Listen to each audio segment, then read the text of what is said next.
자, 그러면 125조 분묘기지권 들어갑니다. 민법 시간에 이제 공부했을 걸로 보이는데 분묘기권이 지금 현재 21회, 24회, 25회로 돼 있죠. 이렇게 돼 있고 작년 시험에서 장사법이 출제가 됐죠. 작년 시험에서. 자, 그러면 이제 분묘기권으로 들어갑니다. 판례에 의하여 확립된 이론입니다. 그러니까 민법 시간에 이제 공부를 했을 텐데 일단 분묘기권의 성질이에요. 이 분묘기권은 지상권에 유사한 물권으로 되고 있죠, 지금. 그래서 지상권 유사의 물권이다. 관습상의 특수지상권으로 인정되고 있습니다. 그렇기 때문에 물권으로 인정되고 있잖아요, 지금. 그래서 만약에 토지 소유자일지라도 분묘기지권자의 권리 행사를 방해합니다. 그러면 방해제의 청권 행사할 수 있겠죠? 물권적 청권 행사할 수 있습니다. 그래서 물권으로 인정되고 있다는 점, 이 점 잊으시고, 그러면 타인의 토지에 승낙을 받아 분묘를 설치한 자는, 타인의 토지에 승낙을 받아 분묘를 설치한 자는 지상권 유사의 물권 취득하는 거죠. 그러면 사용대차에 따른 차주의 권리를 취득한다. OX, X죠. 사용대차에 따른 차주, 차주는 임차인을 얘기합니다. 사용대차에 따른 차주의 권리를 취득하는 게 아니에요. 지상권 유사의 물권을 취득하는 겁니다. 자, 그 다음 이제 성립요건, 분묘기권이 성립하기 위한 요건은 일단은 봉분이 있어야 되고 시신도 안치가 돼 있어야 됩니다. 두 가지를 충족해야 돼요. 그래서 봉분이 이렇게 있어야 된다고 그랬고 시신이 누워 계셔야 된다고 그랬습니다. 앉아 계셔도 안 된다 했어요. 그래서 이제 이게 되고요. 그럼 물권의 득실 변경 등기 하에 효력이 발생한다 그랬는데 이거 등기해야지만 취득하는 겁니까? 등기는 성립요건이 아니죠. 그래서 봉분이 있고 시신이 있으면 취득이 되는 겁니다. 그래서 등기 없이 취득한다. 다음에 이제 봉분은 있어요. 시신은 없습니다. 이걸 뭐라 해요? 가묘. 그럼 가묘는 장래의 묘소죠? 취득할 수 없습니다. 다음에 봉분이 없어요. 시신은 있습니다. 이걸 평장 또는 암장이라고 그러죠. 그래서 평장, 암장이에요. 이건 분묘란 점을 공시 못하고 있는 거예요. 그럼 평장, 암장은 취득할 수 없습니다. 이렇게 되고 그 다음 이제 성립하는 경우는 세 가지로 정리가 됐는데 일단 타인의 토지에 승낙을 받고 설치합니다. 그래서 자네 땅에다 내 할머니 집 모시겠네. 그렇게 하십시오. 승낙 설치하게 되면 바로 취득해버리죠. 이렇게 되고 그 다음에 승낙을 받지 않냐고 설치했다로 시효취득할 수가 있었죠. 그래서 이제 시효취득은 점유를 몇 년 해야 돼요? 그래서 수호봉사를 20년간 하시게 되면 시효를 취득하는데 이 점유가 평온한 점유여야 되고 공공연한 점유여야 되죠. 그래서 평온 공연하게 20년간 수호봉사시면 시효로 분묘기권을 취득한다. 그럼 이때 분묘기지권은 점유를 수반하는 권리거든요. 그러면 분묘기지권자의 점유입니다. 분묘기지권자의 점유는 원칙 타주점이에요? 자주점이에요? 타주점이죠. 그래서 소유의 의사로 하는 점유가 아닙니다. 타주점이에요. 그런데 인접토지가 내 땅인 줄 믿고 여기다 분묘를 설치했습니다. 인접토지가 내 땅인 줄 믿고 분묘를 설치했어요. 이 점유는 자주점이었어요. 예외적으로. 그래서 이건 자주점이었다. 그래서 이 정도 이해해 주시고요. 그럼 분묘기권을 포기하는 거예요. 그럼 분묘기권을 포기할 때 의사표시로서 바로 포기가 되는 것이지 점유까지도 포기해야만 권리가 소멸하는 것은 아니다라는 게 우리 판례예요. 그러니까 의사표시로서 포기가 되는 겁니다. 점유를 수반하는 권리지만 그 다음에 내 땅에다 분묘를 설치했죠. 설치했고 이 토지를 양도하시는 거예요. 양도하는데 그 양수인과 분묘 이장에 대한 특약이라든가 또는 철거 특약을 안 한 상태에서 양도했어요. 그럼 내가 취득해버리죠. 그래서 성립하는 경우가 세 가지로 정리가 됐고 자, 그럼 이제 분묘기권을 취득을 누가 하느냐 바로 이 문제인데 취득자에 관한 문제거든요. 이건 원칙적으로 제사를 주재하는 자가 취득하는 거죠. 즉 종손이 취득합니다. 이게 대원칙이에요. 다만 예외적으로 종중이 분묘를 관리했다면 종중이 취득한다는 게 판례였죠. 그래서 원칙은 종손이에요. 그러면 분묘지권은 시효취득했거든요. 시효취득한 경우에 종손이 분묘를 관리할 수 있네요. 그럼 권리 행사를 소유자에 대한 권리 행사를 그 종손이 해야 돼요? 연고자가 해야 돼요? 종손이 해야 됩니다. 연고자는 권리 행사할 수 없어요. 그래서 이제 종손이 하는 거고요. 관리할 수 있다면 다만 연고자는 종손의 권리에 타잡아 그 분묘기지를 사용할 수는 있다는 겁니다. 그러나 권리 행사 자체는 종손이 해야 돼요. 자, 그럼 이제 시간적 효력에 대한 부분이에요. 언제까지 분묘기권의 효력이 유지가 되느냐. 시간적 효력에 대한 부분인데 이거는 당사자 간에 별도의 약정이 없었거든요. 없다면 이 봉분이 존재하고 이 분묘에 대하여 수호봉사는 한 계속된다는 거죠. 그래서 결국은 이 땅 뺏긴 거라고 그랬죠, 이거. 그래서 약정이 없으면 수호봉사는 끝까지 간다. 이렇게 됩니다. 그럼 이때 약정이 있었어요. 그럼 약정 기간이 언제나 우선입니다. 존속기간에 대해서. 그러면 분묘기권은 지상권에 유사한 물권입니다. 그러면 민법지상권편이 준용된다 봐야 돼요. 그럼 민법지상권편은 최단기간이라는 게 있죠.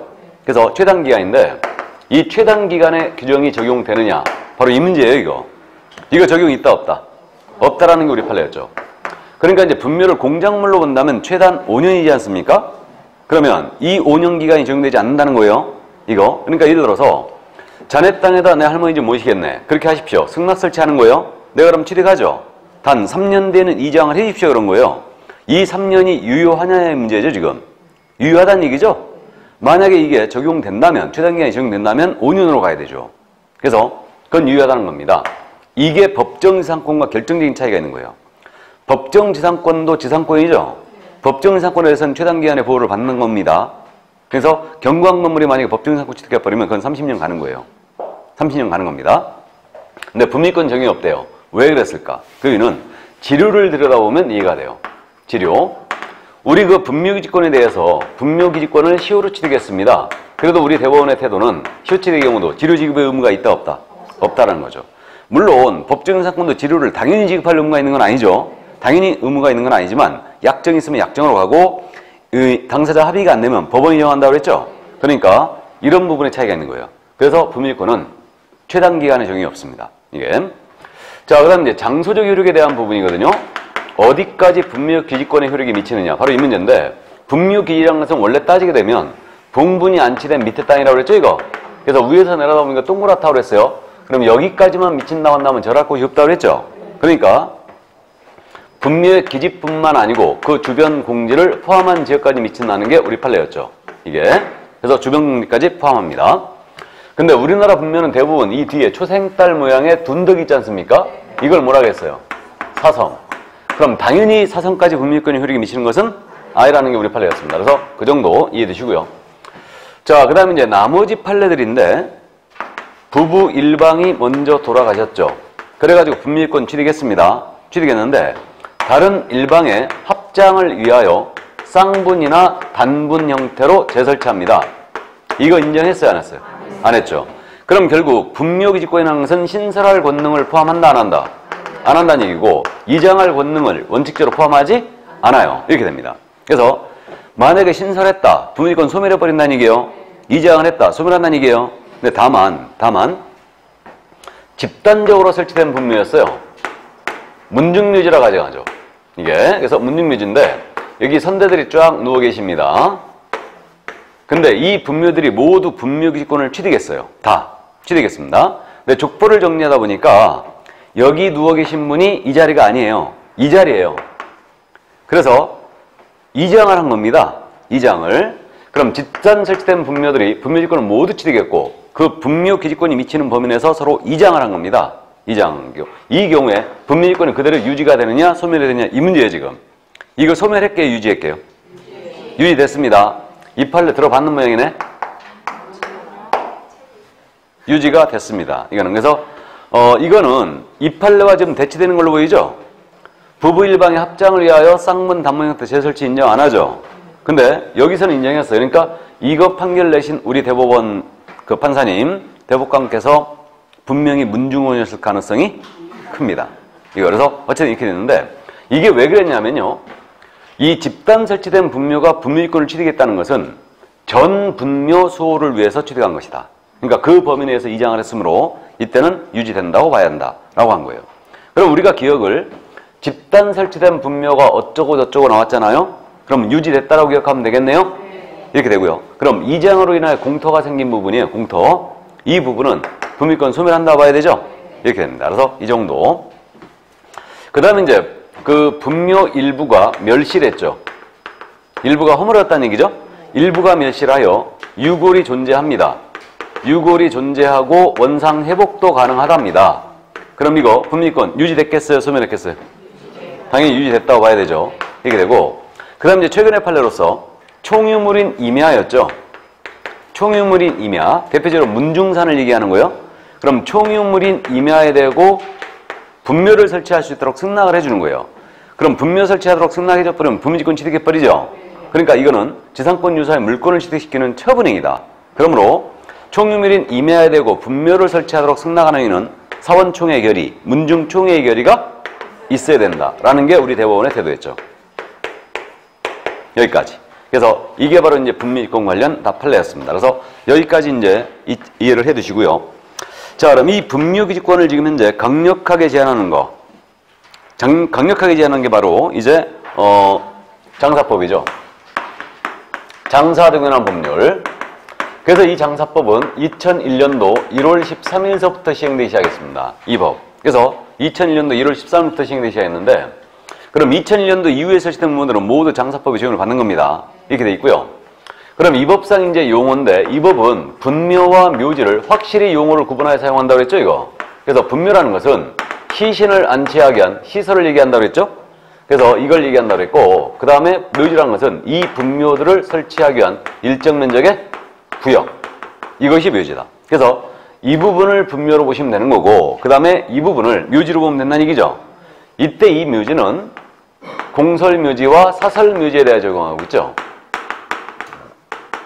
그럼 공설묘지는 시도의사가 설치한 묘지라든가 시장, 군수, 구청장이 설치한 묘지가 공설묘지입니다. 네, 그럼 사설묘지는 개인이 설치했거나 문중이 설치했거나 그 다음에 법인이 설치했다. 그래서 사설묘지 종류는 개인묘지, 가정묘지, 문중, 종중묘지, 그리고 법인묘지가 있는 거죠. 규모는 갈수록 이제 커지는 겁니다. 그럼 우리 현충원이 있다고 그랬어요. 그럼 현충원은 이 공설묘지에 해당한다, 안 한다? 안 한다. 이 현충원은 국립묘지죠? 국립묘지예요. 그럼 국립묘지에 대해서는 이 장사법의 적용이 있어요, 없어요? 없습니다. 그래서 국립묘지, 국가가 설치 운영하는 묘지에 대해서는 적용이 없다. 기본적으로 되시고, 그 다음에 최근에 도입된 방법으로 자연장이라는 게 있다고 그랬죠? 자연장. 자연장이라는 것은 유골의 골분을 수목이나 화초, 잔디 등의 밑에 장사하는 거죠. 그래서 수목 밑에 모시면 이걸 뭐라 한다고요? 수목장. 그 다음에 잔디 밑에 모시면 잔디장.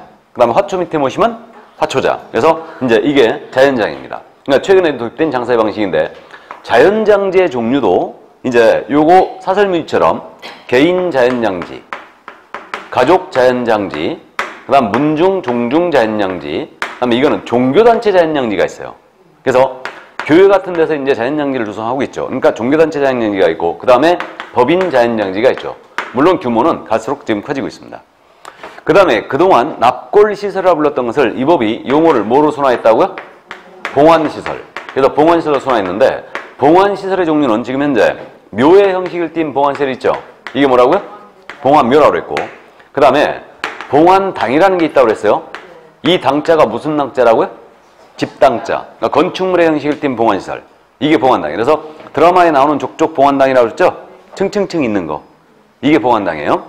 그 다음에 이제 봉안탑. 탑의 형식을 띈 거고요. 봉안담. 담장 형식 띈 거죠. 그러니까 이렇게 이제 봉안시설의 종류가 있습니다. 종전에 납골세라 불렀던 것을 전부 다 봉안이라는 말로 순화시킨 거예요. 그럼 용어 이 정도 이제 감 잡아두시고, 첫 번째로 지금 장사법에서 우리가 기억할 점이 그저 신고 및 허가에 대한 사항이죠. 그래서 이걸 첫 번째 기억해야 돼요. 그럼 신고 허가의 관할은 당연히 묘지 관할, 매장지 관할, 시군 구청장이 관할이 되는 겁니다. 이때 신고 사항은 두 가지로 다시 나뉘죠. 사전에 신고할 사항이 있고 사후에 신고할 사항이 있는데, 여기서 기억할 점은 사후 신고 사항이죠. 이걸 꼭 기억하고 있어야 돼요. 사후 신고 사항. 그럼 사후 신고서부터 먼저 보면, 사후 신고 사항은 일단 시신을 매장을 했거나 개인 묘지를 설치한 거예요. 그럼 이때는 며칠 내 신고하면 된다? 30일 내 신고하면 된다. 이거 30일이에요. 그럼 이제 매장이라는 게 그거라고 했습니다. 만약에 이게 우리 가족묘지였어요. 이 가족묘지였다면 이미 설치된 묘지에 할머님이 돌아가셨거든요. 그래갖고 안치하는 행위. 이게 매장이었죠. 이게 매장이었고, 개인 묘지 설치는 뭐냐? 이게 산이었어요. 산이고 할머니가 돌아가셨거든요. 그럼 나무를 일부를 잘라낸다고 그랬죠. 잘라내고 할머님을 안치하고 상석을 놓고 비석을 놓고 사성을 이렇게 둘러쳤습니다. 이게 개인 묘지 설치죠. 그래서 개인 묘지라는 것은 1인을 모셨거나 부부관계였던 분 있죠. 이걸 개인 묘지라 합니다. 그래서 매장이나 요 개인 묘지 설치가 전통적인 장사의 풍습이었거든요. 그렇기 때문에 우리 상주들의 시민 상태를 고려했다고 그랬어요. 고할 거 다 하고 천천히 며칠 내 들어와라? 30일 들어와. 이렇게 된 거예요. 그 다음에 최근에 도입된 자연장지, 이거 있죠? 이 중에 개인 자연장지 있지 않습니까? 개인 자연장지를 조성한 자는 30일 내에 천천히 신고하시면 돼요. 그래서 요 사항을 꼭 기억을 해 두셔야 되죠. 이거. 그 다음에 이제 사전 신고 사항이 있거든요. 사전 신고 사항은 화장이나 개장을 하고자 합니다. 화장, 개장. 화장은 뭔지 알고요. 개장은 이게 10개자라고 그랬죠? 그러니까 분묘를 이장을 하게 파헤치는 행위. 이게 개장입니다. 그래서 이때는 화장, 개장은 사전에 신고하셔야 됩니다. 그 다음에 지금 자연장지 중에 개인 자연장지는 사후 신고로 갔죠? 그러면 이거보다 더 큰 가족 자연장지. 그러니까 가족묘지라든가 이런 건 친족관계했던 분을 모시는 건데 그 가족 자연장지를 조성을 하고자 한다. 그럼 미리 신고하셔야 돼요. 또 문중 자연장지를 조성하잖아요. 그럼 가족 자연장지나 문중 자연장지를 조성하고자 하는 자는 미리 신고하시면 돼요. 그래서 일단 여기까지 이해를 해 두시고요. 그럼 나머진 다 허가사항이에요. 그럼 보시면 공설묘지는 이거 허가될 일이 없어요. 지들이 설치하는 거니까. 그러면 개인묘지는 사후신고로 갔죠. 그러면 나머지 가족묘지나 문중묘지나 법인묘지는 대규모로 설치하고 있기 때문에 살림을 훼손해야 되죠. 묘지는. 그러니까 살림을 훼손해야 되니까 일단 개인묘지를 제외한 사설묘지들 있죠. 개인묘지 외에 사설묘지를 설치한다. 그럼 이때는 살림을 훼손하기 때문에 모두 시궁청의 허가사항입니다.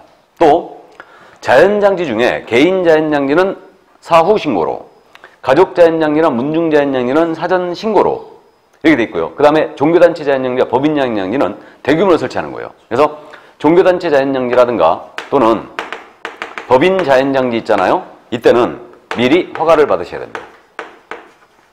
신고사항을 위반하면 300만 원의 과태료, 허가사항을 위반하면 2년 이하의 징역 또는 1,000만 원의 벌금에 처합니다. 그래서 일단 요거 신고 중에 사후 신고를 꼭 기억할 것. 이 정도 이제 감 잡아두시고요. 그 다음에 이제 설치 제한 지역이 나오는데 설치 제한 지역은 그냥 참고합니다. 일단 기본적으로 도시 지역입니다. 주상공에는 절대 설치할 수 없죠. 녹지 지역만 예외가 있고 문화재 보호구역, 상수홍보구역 다 안 됩니다. 그 다음에 그 설치 제한 지역의 동그라미 3번에 있는 내용 있잖아요. 이건 이제 참고사항인데 그 동그라미 3번에 있는 내용, 만약에 하천이 있지 않습니까? 하천이 있게 되면은 이로부터 묘지는 300m 이상을 떨어뜨려 설치해야 돼요. 하천이 있게 되면 도로 하천이 있다. 그럼 300m 이상을 떨어뜨려서 설치한다. 왜 그랬을까요? 떠내려갈까봐? 떠내려갈까봐가 아니고요. 흘러 들어갈까봐예요. 하천 오염될까봐. 뭔 말인지 아셔요? 예, 그래서 300m 이상 떨어뜨려야 되고 20호 이상의 인가가 있거나 공중이 수시로 집합하는 장소, 학교 등이 있어요. 20호 이상의 인가가 있다. 그럼 이때로부터는 여기로부터는 500m 이상을 떨어뜨려야 됩니다. 묘지는 이게 원칙이에요. 이거는 귀신 나올까봐 그런 거죠 지금. 그래서 20호 이상의 인가가 있다면 500m 이상 떨어뜨린다. 다만 개인 묘지라든가 가족 묘지 있죠. 이건 소규모로 설치하죠 지금. 그러니까 개인 묘지, 가족 묘지는 그 도로 하천이 있다면 200m. 다음에 20호 이상 인가가 있다면 그때는 300m만 떨어뜨리면 돼요. 그래서 이제 그 정도만 참고를 해 두시고요. 자, 그 다음 두 번째 기억할 점이 이제 면적 제한이에요. 이걸 기억해야 됩니다. 장사법상 이제 면적을 제한하고 있는데 먼저 기억할 게 한 기당 면적 제한을 기억해야 돼요. 공설묘지나 사설묘지 했을 때는 분묘 한 기당. 이 분묘 한 기당 면적이라는 것은 상석, 비석, 시설물의 설치 구역 면적을 포함하는 거죠. 이건 몇 제곱미터를 초과할 수 없다고요? 10제곱미터를 초과할 수 없다. 10제곱미터라면 3평이라고 그랬죠. 그러니까 상당히 비좁다고 그랬어요. 그러니까 공설묘지 같은 데 묘를 써보시면 아신다고 그랬는데 상당히 비좁기 때문에 합장을 위하여 개장할 때는 조심해서 개장하라고 그랬어요. 좀만 덮하면 옆에 분이 나 불렀어 하고 나오신다고 그랬습니다. 그렇기 때문에 이제 엄청 비좁고요. 그럼 이제 합장을 하시는 거예요. 합장이 그러면 몇 제곱미터를 초과할 수 없다? 15제곱미터를 초과할 수 없다. 이걸 꼭 기억해 두셔야 되고, 그 다음 개인묘지 있잖아요. 개인묘지 기억해야 되죠. 개인묘지는 면적 제한이 몇 제곱미터? 30제곱미터를 초과해 설치하지 못한다. 이렇게 돼요. 그러면 이제 개인 자연장지 있지 않습니까? 개인 자연장지는 30제곱미터 미만으로 설치하면 돼요.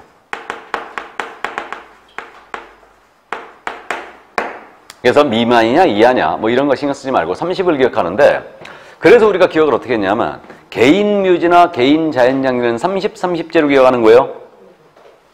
개인 묘지, 개인 자연장지 30일 내에 사오신 거죠. 면적 제한도 30제곱미터죠, 지금. 이렇게 하고 있어요. 그러니까 요 면적은 30제곱미터를 못 넘겨요. 그 다음에 이 분묘 한 기당 면적, 상석, 비석 포함하는 겁니다. 이건 10제곱미터를 초과할 수 없다. 3평. 일단 그렇게 이제 기억해 두시고요. 그 다음에 나머지는 참고예요. 나머지는 참고사항인데 여기서 말이에요. 지금 사설묘지가 지금 사설묘지가 개인묘지, 가족묘지, 문중묘지, 법인묘지가 있죠. 그럼 사설묘지는 30제곱미터를 못 넘긴다고 그랬죠? 그 다음 이제 가족묘지 있죠. 이건 100이에요. 100. 100제곱미터를 못 넘기고요. 그 다음 문중묘지 있죠. 이건 1000제곱미터를 못 넘깁니다. 100, 1000이네요. 30, 100, 1000. 법인묘지는요. 법인묘지 설치하고자 할 때는 재단법인 설립해야 됩니다. 재단법인 설립해야 되는데 그럼 법인묘지에 대해서는 이거는 10만 제곱미터 이상으로 설치해야 돼요. 최소 한만 규정했어요. 그러니까 3만 평 이상으로 설치하라는 얘기죠. 3만 평 이상 설치해야 돼요. 그러니까 법인묘지는 10만 제곱미터 이상이다. 나머지는 이하거든요. 근데 이렇게 되고 그 다음에 이제 자연장지 있지 않습니까? 지금 최근에 되었던 자연장지는 개인 자연장지는 30제곱미터 초과만 미만으로 설치하라고 했죠. 그럼 가족 자연장지 있잖아요. 가족 자연장지는 가족묘지와 똑같이 100제곱미터 미만으로 설치해야 돼요. 그다음 문중 종중 자연장지 있죠. 요거는 배수로 줬죠. 그래서 이제 문중 묘지의 2배 2000제곱미터 이하로 설치하면 돼요. 문중 자연장지는. 그다음 종교단체 자연장지 있죠.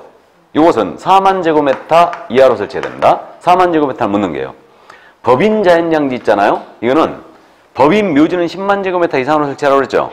근데 법인 자연장지는 5만 제곱미터 이상으로 설치를 해줘야 됩니다. 5만 제곱미터 이상으로. 자, 그래서 그 정도. 그래서 이제 면적 제한에 대한 부분 여기까지 이해하는데 특히 이제 개인 묘지, 개인 자연장지 기억을 꺼두시고 한 기당 면적 제한 꼭 기억해 두시고 그 시험에서는요 가족까지 물어봤어요. 가족 묘지까지 물어봤습니다. 면적을. 그래서 이제 그 정도까지 물어봤고요. 그럼 여기서 이제 그저 봉안묘 있지 않습니까? 봉안묘. 이 봉안묘에 대한 부분을 좀 기억해 둘 필요가 있는데 최진신량묘가 봉안묘였다고 그랬어요. 그러니까 봉안묘는 이제 이거는 이제 장사법에 직접 있기 때문에 시행규칙이나 시행령이 있는 게 아니에요. 그래서 장사법에 직접 규정을 두기 때문에 이 봉안묘에 대한 부분은 좀 이해해 두시는데 이건 그림으로 기억하시라고 그랬어요. 그래서 봉안묘 직사각형으로 만든다. 그럼 이제 주로 이제 이렇게 만들면은 가족 봉안묘가 되는데 앞에다 큰 비석을 놓고요. 용기에 담아갖고 유골의 골분을 용기에 담아서 이렇게 안치하는 거죠. 이런 식으로 안치를 하는데 이거 가로 길이는 2m를 묻는 2m, 가로 길이 2m, 그다음에 세로 길이는 통상 1m로 만듭니다. 그럼 면적 제한이 몇이라는 얘기예요? 봉안묘는 2제곱미터예요. 2제곱미터를 못 넘깁니다. 2제곱미터. 가로 2m, 세로 1m, 높이는 10cm예요. 10cm는 못 넘깁니다. 그래서 이제 봉안묘는요, 육면이 전부 다 대리석으로 되어 있죠. 육면이. 그래서 이게 바로 봉안묘예요. 그래서 봉안묘는 2제곱미터를 못 넘기게 되어 있고요. 가로 길이 2m, 세로 길이 1m, 그 다음에 높이는 10cm. 이렇게 이제 이해를 해주세요. 그러면 여기 한 25기 정도가 들어갈 거예요. 이 정도 규모라면. 그래서 가족 봉안묘로 이제 요즘 많이 쓰고 있죠. 그래서 이제 이렇게 되고요. 그 다음에 이제 이거 참고사항으로 이해해 두시는데 우리가 그저 봉분으로 묘를 많이 설치하잖아요. 봉분. 이 봉분의 높이는 1m 못 넘겨요. 1m. 그 다음 평분이 있죠. 평분의 높이는 50cm를 못 넘깁니다. 평분으로. 평분 여러분들이 드라마에서 봤는데 그 직사각형으로 돼 있잖아요. 묘가 봉분으로 안 돼 있고 직사각형으로 했으면 그게 평분이거든요. 평분인데 이 부분에 잔디가 심어져 있으면 이게 평분이 맞아요. 근데 이 부분에 대리석으로 덮여져 있잖아요. 그럼 이건 봉안묘예요. 그래서 이제 평분은 직사각형으로 만드는 거 봉안묘와 똑같이 만드는데 이 옆면은 다 대리석이죠. 물론 쫙 써갖고 이제 흙을 덮어가지고 위에다 잔디를 심는 거예요. 이거. 그럼 이건 평분이라고 그러고 그 다음에 이제 요거는 봉안묘는 대리석으로 됐죠. 그래서 이제 이렇게 생겼습니다. 그러니까 요건 높이가 50cm예요.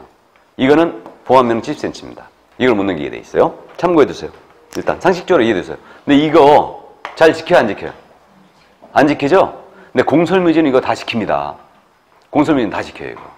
그래서 어쨌든 이 정도 이해되시고. 그 다음에 이제, 세 번째 기간점이 존속기간 제한이에요. 설치기간.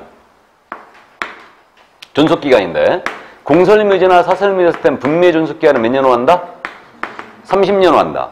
그럼 30년만 인정해버리면 너무 아쉽죠? 그러니까 연장을 허용하는데, 연장은 1회만 허용하죠? 30년 1회 하나여 연장을 허용합니다. 연장 신청 들어가면 시공처는 반드시 해줘야 됩니다. 이건 기속성을 띠고 있어요. 기속성을 띠고 있고요.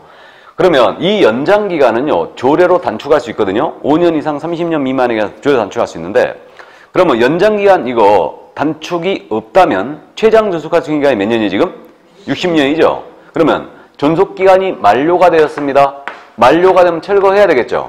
유예기간은 1년을 줬어요. 그래서 1년 내에 철거를 하여 화장하시거나 봉안시설을 모셔야 돼요. 몇 년 내에 철거하라고요? 1년. 그러니까 이것이 바로 분미권에 대한 강력한 제한 아니에요, 지금. 그럼 예를 들어서 2001년도 1월 13일 이후에 설치된 분묘예요. 타인의 토지에 승낙을 받아 설치했어요. 그럼 내가 분미권 취득하죠? 하지만 수호봉사는 끝까지 가는 게 아니고 최장 몇 년을 못 넘긴다? 60년을 못 넘기는 거예요, 최장. 그래서 분미권에 대한 강력한 제한이 이게 되고 있는 겁니다. 그 다음에 이제 네 번째로 기억할 점이 타인 소유의 분묘처리 이렇게 돼 있죠, 지금.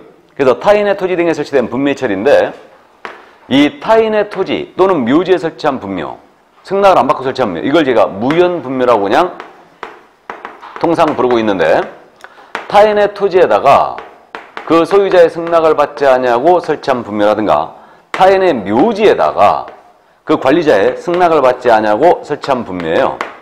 둘 중에 누가 더 나쁜 놈이라고 그랬어요? 묘지에 몰래 설치한 놈이 진짜 나쁜 놈이라고 그랬죠, 이거. 그럼 이러한 무연분묘가 발생이 되면 연고자를 알잖아요?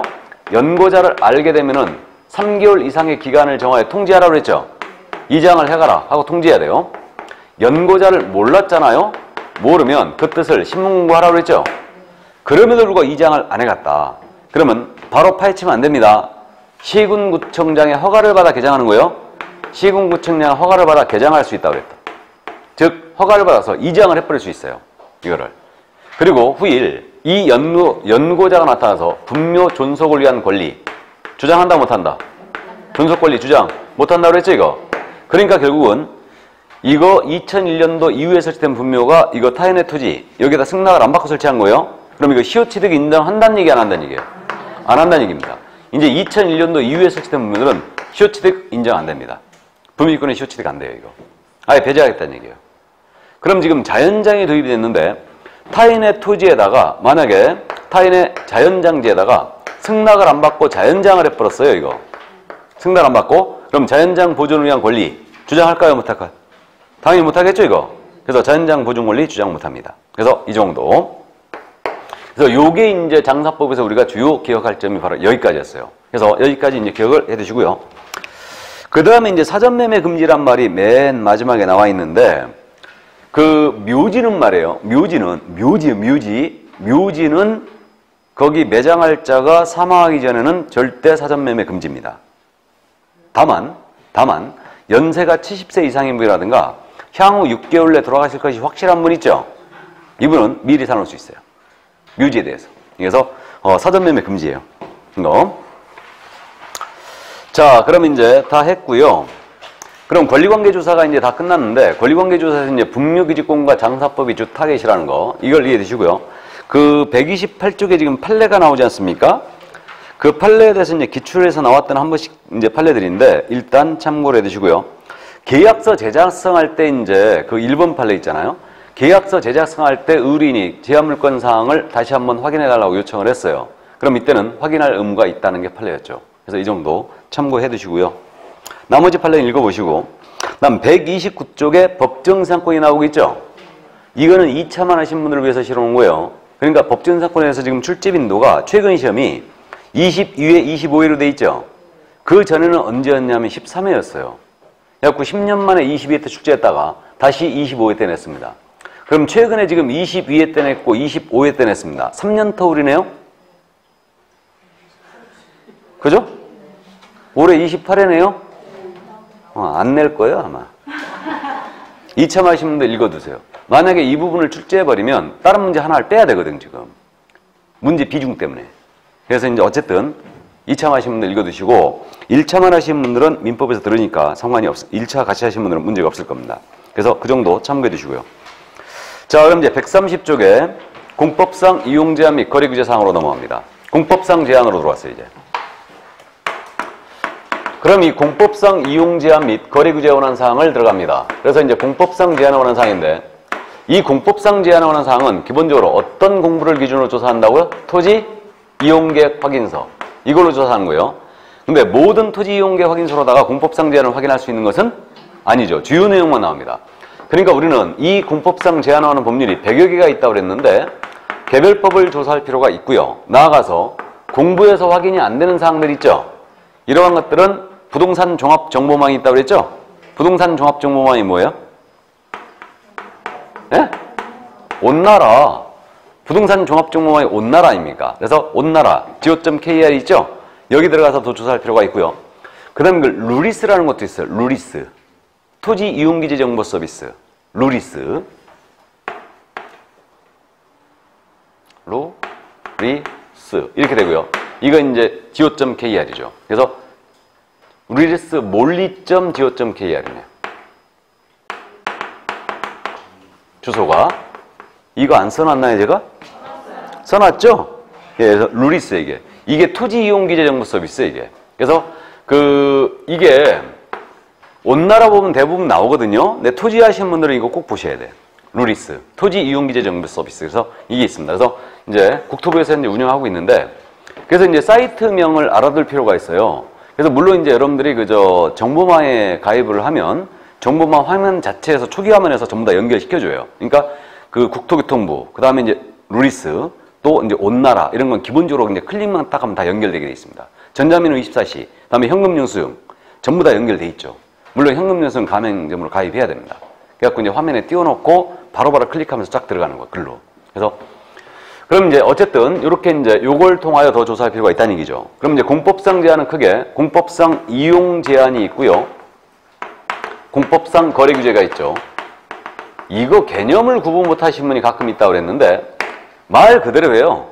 이용 제한은 부동산 이용함에 있어서 시군구청장에 신고해라, 허가를 받아라 이런 식으로 규정을 두면 이게 이용 제한이에요. 그러니까 대표적으로 용도지역 지구구역제 이용 제한이죠. 건폐율 상한, 용적률 상한 이용 제한 맞아요? 건폐율과 용적률을 제한해버리면 이거 높이 제한하는 거죠? 이용 제한 맞잖아요.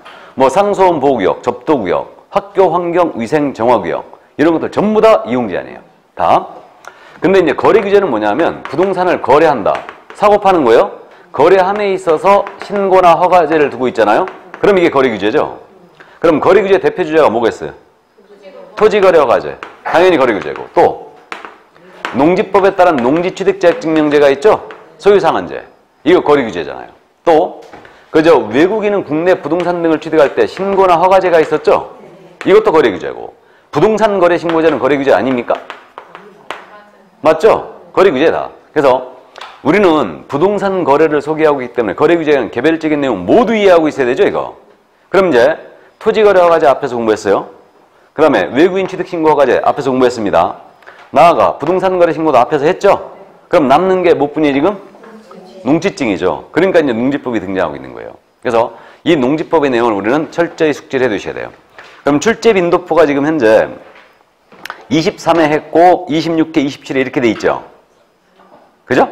이렇게 돼 있는데 23회 전에는 언제였냐면 23, 22, 21 계속 냈습니다. 그러니까 농지법은 한번 출제 시작하면요. 연타석 내는 경우가 많아요. 그러니까 지금 현재 2년 차죠? 26회 때 나왔고 27회 때 나왔습니다. 작년에. 그러니까 올해 지금 나올 때가 된 거죠. 일단. 그래서 농지법 이해를 해 두십니다. 그럼 먼저 이 농지법에 대해서는요. 일단 그동안 기출이 됐던 내용들을 위주로 지금 현재 이 자료에 정리가 돼 있는데 그 농지의 지금 소유상한제를 인정하고 있는데 농지법은 대원칙이 경자유전의 원칙이죠. 그러니까 경자유전이란 말이 뭔지 알죠? 농업 경영을 할 자만 농지를 소유함이 대원칙이라는 얘기죠. 그럼 농업 경영이라는 게 뭐냐? 농업 경영이라는 것은 자기의 그 비용과 책임으로 농사를 짓는 거죠. 농업을 영위하는 거. 이게 농업 경영이죠. 그러니까 농사를 지을 자만 농지를 가져라 바로 이 얘기죠, 지금. 그러면 농사를 짓지 않는다면은 농지를 소유할 수 없음이 원칙이고, 근데 농사를 짓지 않는 경우에도 일정한 개는 소유할 수가 있습니다. 이때 소유상한제 세 가지가 운영되고 있죠. 그래서 소유상한제 꼭 기억해야 되죠, 이거. 그럼 상속으로 농지를 받았거든요. 농업 경영을 안 합니다. 그럼 상속받은 농지 중에서 1만 제곱미터 이내에서는 소유할 수 있죠. 다음 농사를 짓다가 이농하시는 거예요. 몇 년 이상 지어야 돼요? 8년 이상 지어야 됩니다. 그래서 8년 이상 농사했다, 이농한다. 그럼 이농 당시 보유농 중에서 역시 1만 제곱미터 이내에서는 농업 경영을 하지 않더라도 계속 소유할 수 있습니다.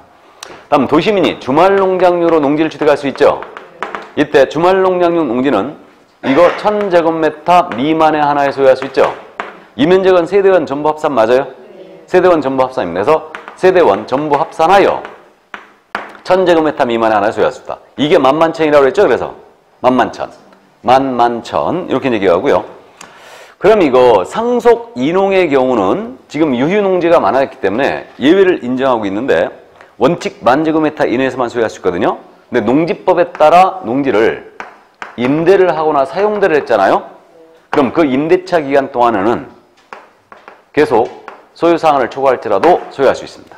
농지법에 따라 임대를 해줬다면 또는 사용대를 했다면 이때는 그 임대차 사용대 기간 중에는 계속 소유할 수 있어요. 그래서 이렇게 돼 있고요. 그래서 이 정도 이제 소유상한제 만만천으로 기억하시고요. 이때 농지가 그럼 뭐냐? 농지란 맨 위에 나와 있죠. 이 농지의 개념에 대해서는 15회 때 딱 한번 물어보고 말았는데 농지는 지목이 전, 답, 과수원 이게 농지죠. 근데 세법 시간에는 농지가 더 있다면서요? 전답과수원에 목장농지, 목장농지가 농지로 가고 있죠. 근데 농지법상의 농지는 지목이 전답과수원이에요. 이게 농지입니다. 그러면 이거 전답과수원은 실제 경작에 사용치 않더라도 이건 다 농지로 가는 거고요. 그럼 전답과수원이 아닐지라도 실제 경작에 사용하는 토지는 농지로 가는 거죠. 근데 실제 경작을 3년 미만은 제외해요. 그러면 결국 실제 경작에 사용하는 토지로서 몇 년 이상 써야 된다는 얘기예요? 3년 이상 쓰면은 단연생 식물재배지로 썼다. 그럼 이제 농지법상 농지로 가는 겁니다. 단연생 식물이라는 게 대표적으로 유실수가 있고 인삼 같은 게 있죠. 그러면 이런 경우는 이제 농지로 가는데 지목이 임야였거든요. 임야는 농지가 된다 안 된다? 안 된다. 임야는 제외예요. 그러니까 산은 산이요 물은 물이라는 얘기죠. 그러니까 임야에 대고 유실수 심어가지고 3년 이상 써버린 거예요. 그래도 그 과수원은 안 된다는 얘기입니다. 맞죠? 임야는 산지 전용허가 받아야 돼요. 그래야 이제 요거 농지가 될 수 있고요. 다음 버섯 재배사 부지라든가 온실부지, 농로부지, 수로부지가 있어요. 모두 농지법상 농지로 가죠?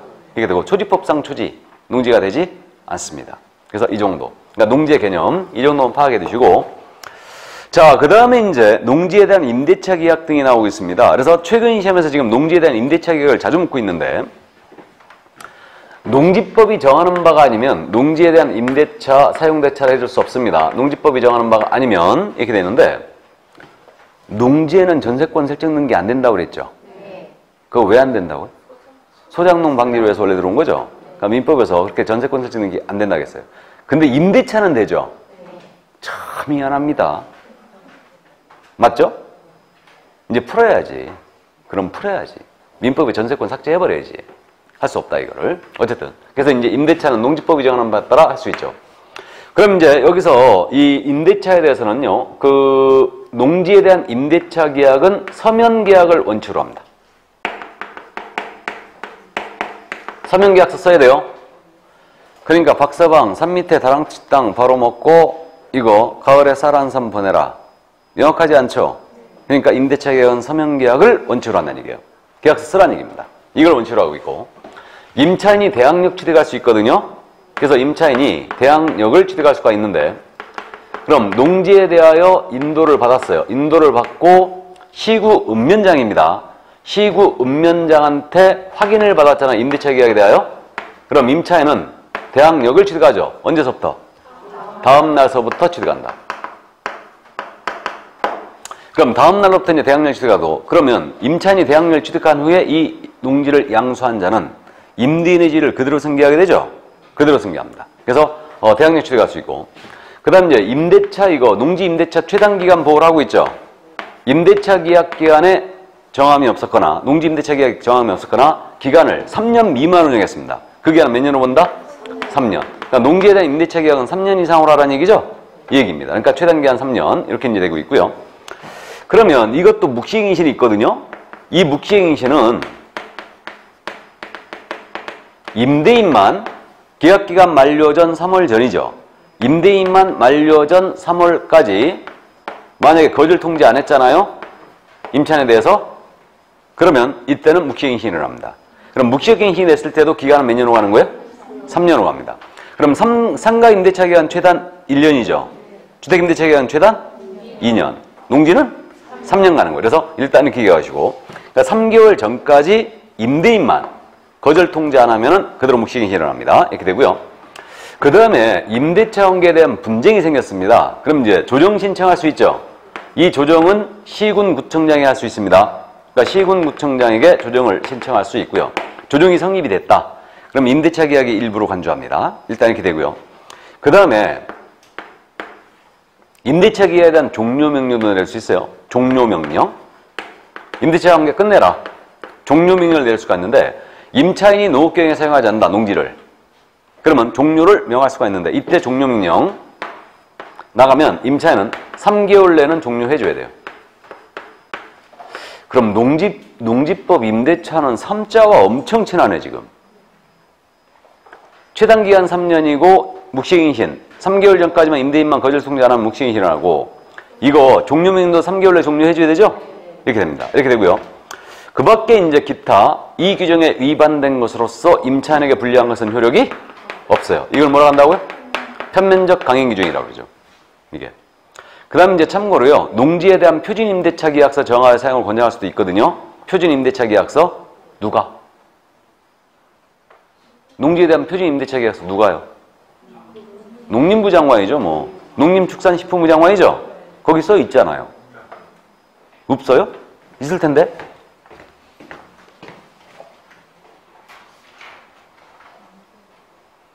농지에 대한 표준 임대차 계약서 없네. 안 써 있네. 이거는 기본서에 있어요. 기본서에 있는데 농지에 대한 표준 임대차 계약서는 농림축산식품부 장관이죠. 그래서 농림축산식품부 장관이 정하여 사용을 권장할 수 있습니다. 표준 임대차 계약서 농지. 저게 왜 빠졌지? 자, 그래서 어쨌든 그 정도 참고를 해두시고요. 그래서 이제 이 정도, 이게 바로 임대차에 대해서 이해할 점이었고요. 그 밑에 이제 위탁경영이란 말이 같이 나와 있나요? 위탁경영이란 말 나와 있죠? 위탁경영. 이거는 이제 농어촌공사 등에다가 농지를 위탁경영하는 겁니다. 그럼 위탁경영 사유 있잖아요? 위탁경영 사유를 이해해 두시는데,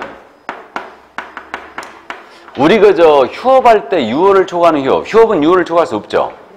근데 유월을 초과하는 휴업 있지 않습니까? 그 사유들. 이게 위탁경영 사유 일단 기본적으로.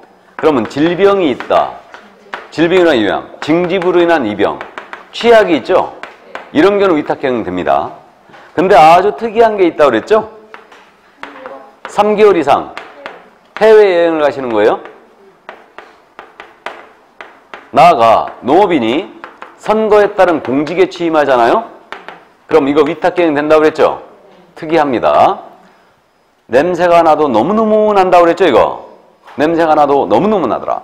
이거는 내일 비 와가지고 마늘 썩을까봐 지금 현재 당장 마늘 뽑아야 되는데 이거 놔두고 3개월 해외여행 가느냐?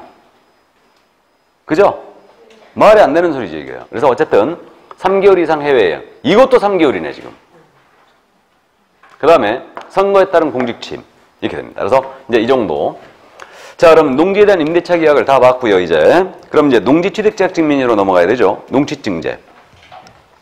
자, 그럼 농지취득자격증명제로 들어왔는데,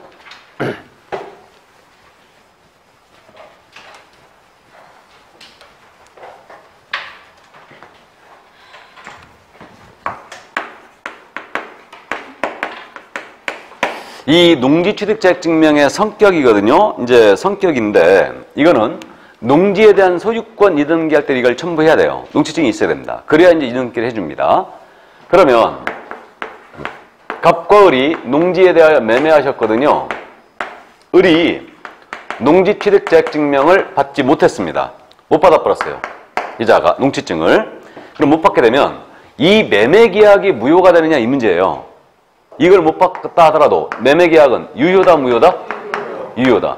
그럼 결국 이 농지취득자격증이라는 것은 농지취득에 대한 효력요건은 아니네요. 그래서 농지에 대한 법률행위의 효력요건 아니에요. 법률행위에 대한 효력요건은 아닙니다. 매매계약 그대로 유효해요. 이전 등기만 안 될 뿐이에요. 뭔 말인지 아셨죠? 이 정도 이해해 주시고요. 자, 그러면 넘어갑니다. 우리는 이제 실무 과목이니까요. 그럼 언제 농지취득자격증을 받아야 되느냐? 이 문제예요, 지금. 농지증 대상계약. 농지증 발급 대상계약 어떻게 되느냐? 이 문제인데, 이거는 농지에 대한 소유권 이전계하는 자는 농지증 받아오라고 했죠? 그러면 농지에 대한 소유권 이전 계약이 농지증 대상이에요. 농지에 대한 소유권 이전 계약이 대상이다. 이거. 그럼 농지 소유권 이전 계약의 종류가 뭐가 있느냐? 매매가 있고 교환이 있고 증여가 있죠. 농지증 받아봐야 되죠. 근데 임대차, 전세 다 아니겠죠, 그럼? 이건 당연히 아니고요. 그 다음에 이제 상속, 판결, 경매 세 가지를 또 따져보는데 상속으로 농지 취득합니다. 농지증 필요하다, 필요 없다? 필요 없다. 이렇게 되고요.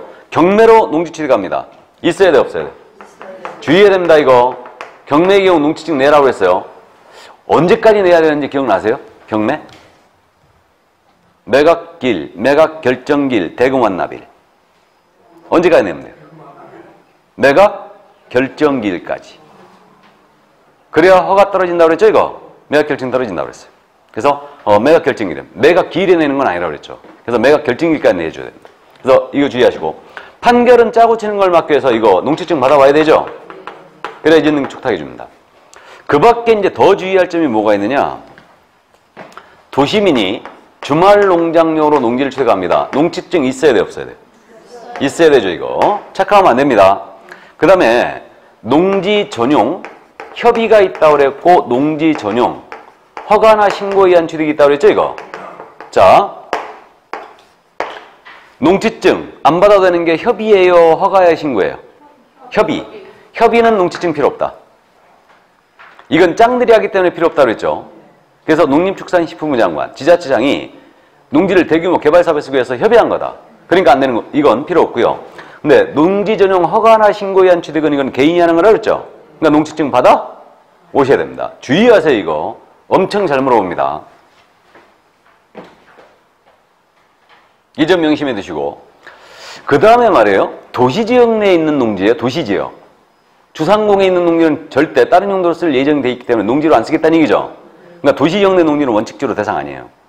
다음에 국가나 지방자치단체가 농지를 취득합니다. 그럼 이거 농지증 낼 일 없겠죠. 근데 그들로부터 국이나 지자체로부터 농지 취득하는 거예요. 농지증 내야 되겠죠. 그렇게 되고요. 농지를 시효로 취득하거든요. 시효 취득. 농지를 시효로 취득합니다.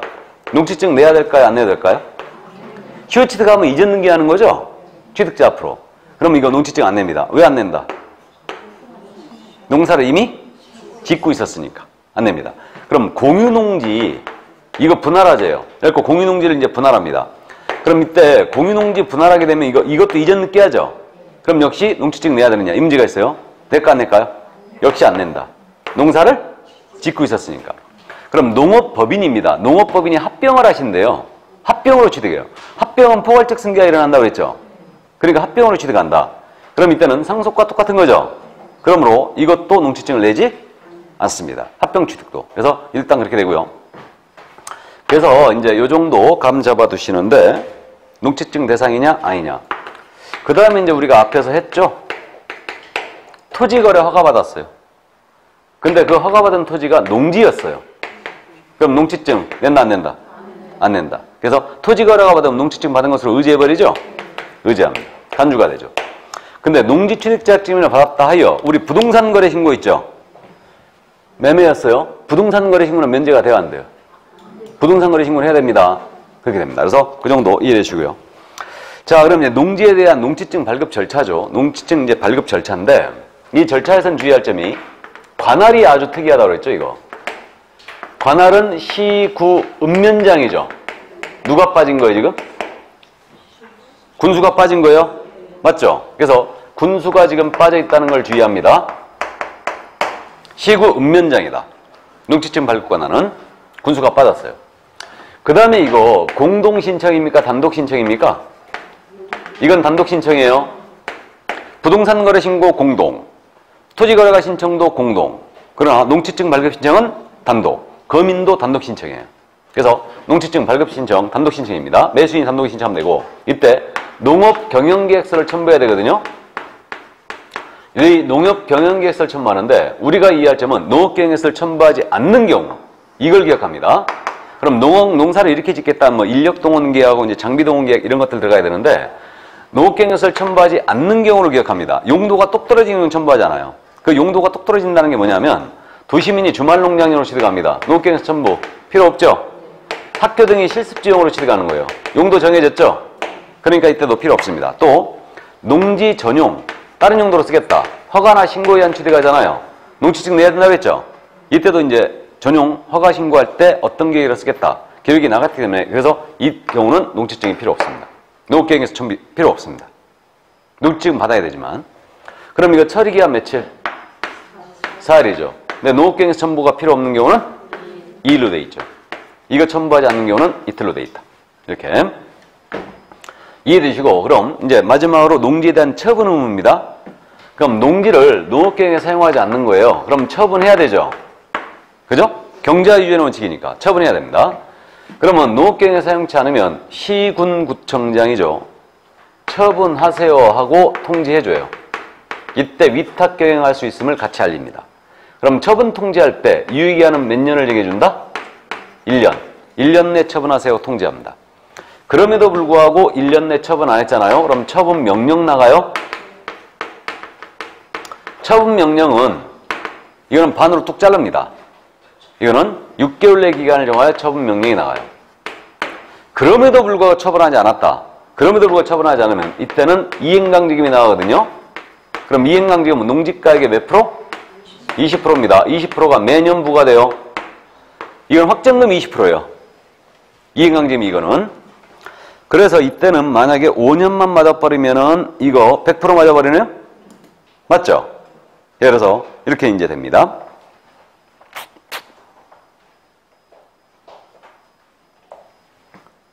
이게 말이에요. 우리 토지거래 허가제에서 이행강제금이 있었죠. 토지거래 허가받은 목적대로 토지 이용해야 되잖아요. 이용치 않았다. 이행명령 떨어지죠? 이행명령. 이행명령은 토지거래 허가제에서 몇 개월이었어요? 네? 3개월. 이행강제금 최고 10%. 최고 10% 이거는. 연. 절반이네. 그래서 토지거래 허가제 이행강제금은 최고 10%. 농지법이 두 번째 나왔으니까 20%. 이게 되고 처분명령 6개월. 이용의무명령 이것은 이행명령은 3개월. 이렇게 되고 있죠. 이게 토지거래 허가제에서는. 그래서 이제 이 정도 참고해 두시기 바랍니다. 농지법상 포상금 제도는 참고하세요. 농지법도 포상금이 있는데 이건 장관이 줘요. 장관이 주기 때문에 금액이 조금 크죠. 연간 100만 원 한도 내로 나갑니다. 일단. 그래서 이제 그 정도 참고하시고. 자, 그럼 여기까지 했고요. 그럼 조금 쉬었다 할까요? 예, 조금 쉬었다 하겠습니다.